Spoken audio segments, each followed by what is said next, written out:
Here we go, we're at the top of Daf Mem Beis Amud Aleph, ready to launch into a series of pretty complex sugyas, each one being an entire halakhic galaxy. Rav Huna achal tleisa rifti b'nei tlosa b'kaba. So Rav Huna ate 13. Literally the word rifti means, kind of loaves of bread. But in this context, Rashi lets us know that these are actually pasabar bekisning, which, if you remember, Rashi said they're these decorative, sounds like pastries made in the shapes of birds and trees, and he ate 13 of them, and these were pretty weighty ones because they're b'nei tlosa b'kaba. 3 of them fitted into a kav. A kav is a volume measurement of approximately 2 liters. So you're talking about a third of a volume of 2 liters, 2 kilograms. So that's pretty heavy. So he ate 13 of them. So a huge amount of these pastries, of these cakes. And he didn't make a bracha afterwards. And we're going to see that the bracha afterwards is going to be Birkas Hamazon, meaning did he say an after bracha? And it's interesting because Rashi previously said that there's no ala michya on pasabar b'kisnim. He says it's not the kind of thing that was made, it wasn't made to be eaten a lot of. It was like oreos and doichen, like rice and millet, and therefore there was no takana of ala michya on it, which sounds as if you either make bara and nefashos, but we're going to see that maybe should bench, but there's like no middle ground. That's what it appears to be from the Gemara. So Rav Huna achal teisa rifti b'nei tlosa b'kaba v'loi baruch. I'm not Rav Nachman. So Rav Nachman said to Rav Huna, Adi kafna. These are for hunger. Adi means elu. These are kafna. These are for hunger. You're not eating these. If you're eating that amount of this particular pastry, that's not just as a dessert that you're just kind of having something sweet after the meal. That's actually that's your meal. And we know ela kol she'achem koivim elav suda tzarich levarich. Rather, anything that another person, the norm would be to make that into your meal, you need to make a Birkas Hamazon. And therefore Rav Nachman said, despite the fact that these category of mazonis would not even get another michya, when you eat them in such a satiating fashion, they will require a michya. And therefore, the question really is, we know that bread is bread, and we know that cake may be bready, but this is like the furthest mazonis away from bread. But you see that when you actually somehow, what happens when you make that suda? Is it because you change it to bread, or that Birkas Hamazon is based on satiety? And why don't you make Birkas Hamazon on other mazonos dikazachen, like porridge? Even though we saw Ram Gamliel that says you said in all the 7 species. So it's quite interesting to know what is the relationship between Birkas Hamazon and bread, what makes bread, and can you make something which isn't bread into bread by your intention of the meal? Huge sugyas, huge. Next Gemara, part 2, second Gemara, Rav Yehuda have asik leila. Rav Yehuda was occupied in making the wedding for his son, by Rav Yehuda bar Chaviva, and his son was marrying the daughter of Rav Yehuda bar Chaviva. And they asked to come out with pasabar b'kisnin. So they brought into the wedding feast pasabar b'kisnin, and they served it to all the guests. Ki asa. So when Rav Yehuda came, Sham'inu dekar mevarchi amoitzi, heard everyone making amoitzi on this pasabar b'kisnin, which we described as like these pastries. Amar lahu, he said in astonishment, my tzitzi dekashameana. What is all this tzitzi? Meaning almost making a critical reference to the amoitzi. Why there's tzitzi going on over here? Meaning people making amoitzi. Dilma hamoitzi lechem min haaretz kam mevarchisu. Perhaps hamoitzi lechem min haaretz, you are making a bracha. Amrilei, they replied, unashamedly, yes. And we have a raya. The Sani we learned in the Brisa, Rabbi Moina Amar, Mishum Rabbi Yehuda, Rabbi Moina said in the name Rabbi Yehuda, Pas haba b'kisnin, mevarchin alei hamoitzi. We actually have a Brisa which says on these pastries, you make hamoitzi. V'amar Shmuel, halachic Rabbi Moina, and Shmuel paskend like Rabbi Moina, and therefore we are completely legitimate in making hamoitzi on pasabar b'kisnin, which is quite radical, because, what do they hold? Why is this hamoitzi? They hold that even this far-flung pastry is considered bread. Very strange. Or is it because that was what they were kover their sudan? A lot of mystery in this Gemara, and it doesn't spell it out. Amalahu, Ein halacha Rabbi Moina Itmar. He said, no, you're making a mistake. Now remember, Rav Yehuda was a Talmid of Shmuel. So he said, Shmuel never said the halacha is Rabbi Moina. He said the halacha is not like Rabbi Moina. So they counted back to Rav Yehuda, Amrilei, V'amaru Amar Mishmei de Shmuel. But 1 second, they said back to him, aren't you the one that said in the name of Shmuel, Lachmonies Ma'arid Ben Mevarchin Alein HaMoitzi? Lachmonies, which is also a sweet kind of mazoinus flour-based cakey thing, which we are now equating to Pasabar Kisnin. You can use it as an Eruv when you want to, as we've discussed in previous Gemaras, when you want to make on Shabbos a shared courtyard able to be carried in, so you have to make it as if it's, even though they're different owners of the different dwellings which lead into the courtyard, you make it as if it's jointly owned by taking a piece of a loaf of bread and putting it into one of their houses, as if to say, we're all living in this house. So you can use as that bread, lachmanios, which are these kind of these sweet rolls or these pastries. And therefore you see that you, Rav Yehuda, admit that Shmuel says these are considered bread, because you need bread for an Eruv. And you also say, Mevarchin Alein HaMoitzi. And in fact, you said you make HaMoitzi. So why are you critiquing us for saying HaMoitzi and Pasabar Kizni? You yourself subscribe to that. The Gemara answers, Shani Hasam, the cover Sudosa Alayhu. Aval Hech de lo cover Sudosa Alayhu. Loi. It's different over there, says Rav Yehuda, because there it's because you're making a meal out of it, and when you make a meal out of it, so then you can make hamotzi. So it comes out as follows. If you kind of rewind, it comes out that Rav Yehuda is really aligned to Rav Nachman above, who critiqued Rav Huna for eating these 13 pieces of Pasabar B'Kisnin and not benching, and Rav Nachman said if you kovei so you are benching. Then we have Rav Yehuda coming into the Suda, and these people are being brought this Pasabar B'Kisnin, they're all saying Amotzi. He's astonished. Obviously now in hindsight, the reason why he's astonished is because this wasn't what they were kovei the Suda on. They must have had something else that they were founding their meal upon. There must have been bread or something else, and therefore it sounds as if this was merely an hors d'oeuvre, and therefore he critiqued them for making a moitzi on the hors d'oeuvre because it's not coming for them to fix their Suda on it. Had they made this into their Suda, he would have agreed they could have made ha-moitzi. Another story in the third Sugina Gemara, Papa Iklo Lebei Rav Huna Berei de Rav Nasan. Papa went to the house of Rav Huna Berei de Rav Nasan, and they ate together. And this is a completely new topic. The topic now we're entering into is, when is the meal considered ended, that you're no longer allowed to rely on the brachos you made at the beginning of the Suda to last until this point. And the question is, in other words, when did you, it's called Hesech Hadas, when did you stop considering your brachas to be an impact, as if you concluded mentally your meal and now you're requiring your bracha. So they finished the meal at Rav Huna Berei Rav Nasan's house, and and they brought in, after the meal had already completed, they brought in something else to eat. So unashamedly, Shokal Rav Papa v'Kachil. He took the piece of the food, it doesn't specify what kind of food it was, and he ate it. Didn't make a bracha.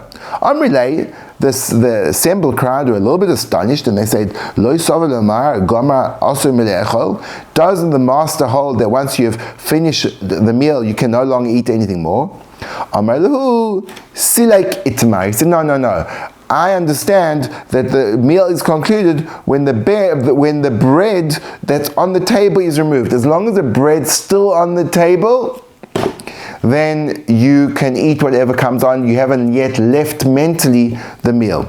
So that's the opinion of Papa, that he holds. There's really two opinions. One says that when you finished eating, Rav Papa says no, it has to be that the bread's removed off the table. And now we're going to see another opinion. Rava and Reb Zera, or it's actually Rabba and Reb Zera, iklu lebei reish galusa. They went to the house of the Exarch, lebas desaliku taka mikamai, after they took the tables away from them.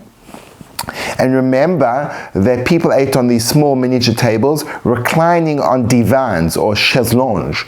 And therefore, the table, each one had their own personal table, and they would only put the tables there for eating, and they would remove them after they'd finished the meal. So they'd remove the tables, And what happened? Then they sent them a portion that sounds like some kind of dried meat. Could be what we call in South Africa biltong. I'm just guessing, but I would assume that would be a good thing to put at the end of your meal, and it's actually a South African minhag. So they sent them a bit of some kind of meaty dish, and Rava ate it. Or Rabba, as the Gears on the side says. Rabbi Zera didn't eat it. So Rabbi Zera said to Rabba, but we know when they take it away, and obviously they took away the table, they took away the bread as well, you have to, the meal's finished and you can't eat. We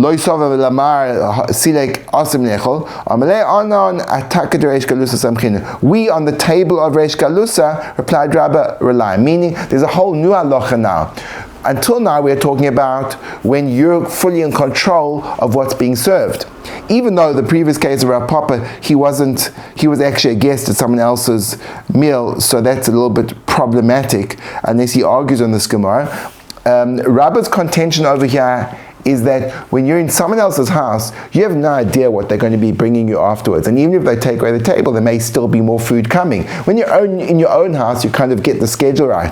So as long as you're reliant on someone else, so you don't ever give up hope of getting more food, and therefore it's not considered a hesech hadas from the original bracha, and any food that comes out, you can still eat without making a new bracha. And now we're going to go a little bit further. I don't know why there's two dots, because really we're just continuing onto similar and related ideas of when the sugya is concluded, but we'll start. This is a new sugya. Amar Rav, says Rav in part 1, Arogil b'shemen, shemen ma'akva. If it's your custom, you're habituated to, after you finish the meal, to put oil on your hands, which is, I suppose, the ancient equivalent of hand cream. So when you start putting hand cream on your hands, so then that's a clear indication that you're no longer eating. So shemen ma'akvoi, the shemen itself will hold you back from eating without making a new bracha.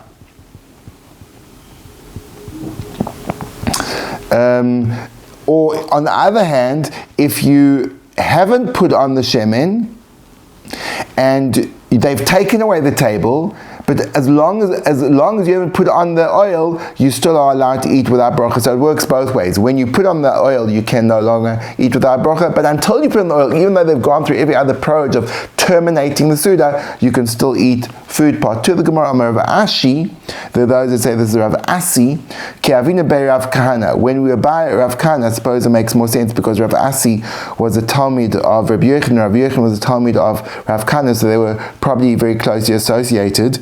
So Rav Asi says, when I was by the house of Rav Kahana, Amar Lon, they said, Kegoin Anon, Deragilinan b'mishcha, mishcha makvelon. We who are used to oil will stop us from, will prevent us from concluding our meal, and therefore we'll not need to make a new bracha when food comes, which is a kind of an echoing of Rav's words generations later. Now the Gemara in part 3 says a astonishing shift. Even though we put so much effort into discussing when exactly the meal is concluded and when is it considered that you give up hope and your brachas expire, none of those are applicable. Elo, rather, kihad amar Rabbi Chia bar Ashi, like Rabbi Chia bar Ashi said in the name of Rav, and what are which is also he's saying in the name of Rav, and Rav himself introduced this idea of Haragel b'shemen, which is a little bit uncomfortable. How could you have two opinions in Rav, or Rav himself and then opinion Rav saying otherwise?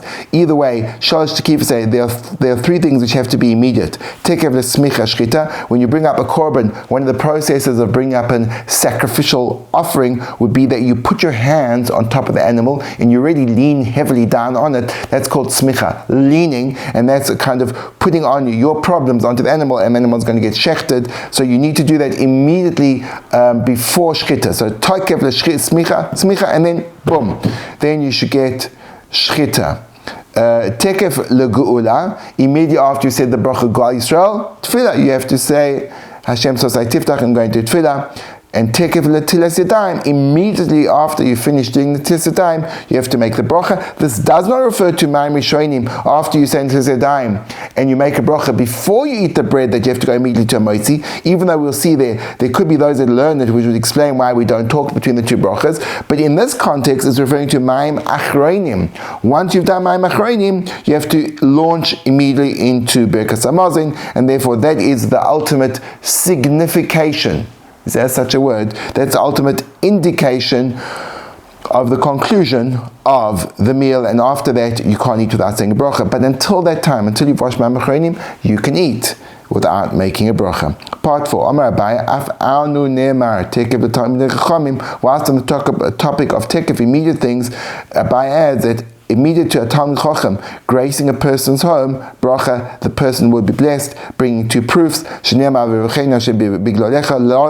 said to Yaakov, Hashem has blessed me because of you. If you want, I will say another source, Mehacha, from Yosef, Shnemar, Vivarch es Beis HaMitzri Bigal Yosef. Potiphar's house was blessed because of Yosef. So you see a Talmid Chacham who both Yaakov and Yosef were. There's bracha that they bring into the home. A good idea to host Talmidei Chachamim. And now we go into a Mishnah, very interesting and unexpected dinim that appear in this Mishnah. So stay focused. Berach al hayayin shelifnei hamazon. You made a bracha on the wine before the meal. So it was their custom that it sounds, when you describe, when you start describing these meals, they sound awesome. They really do. They sound like they took hours, and there was a whole process and protocol that were attached to each meal. So I wouldn't mind enjoying some of these meals myself.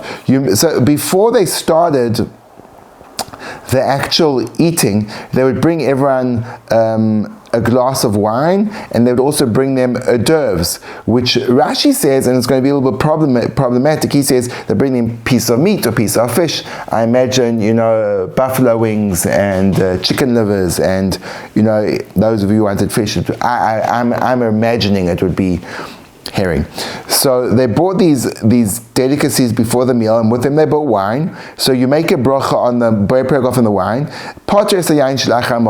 and then they'd have the whole meal, and then after the meal they'd have dessert, and they'd have wine again. So do you have to make a new bracha on the wine after the meal, or can you rely on the wine, the bracha you said on the wine before the meal? The Mishnah rules that you can rely on the bracha of the wine. It exempts it. It's all considered the same seating or sitting, and you don't have to make a new bracha. The second in the Mishnah is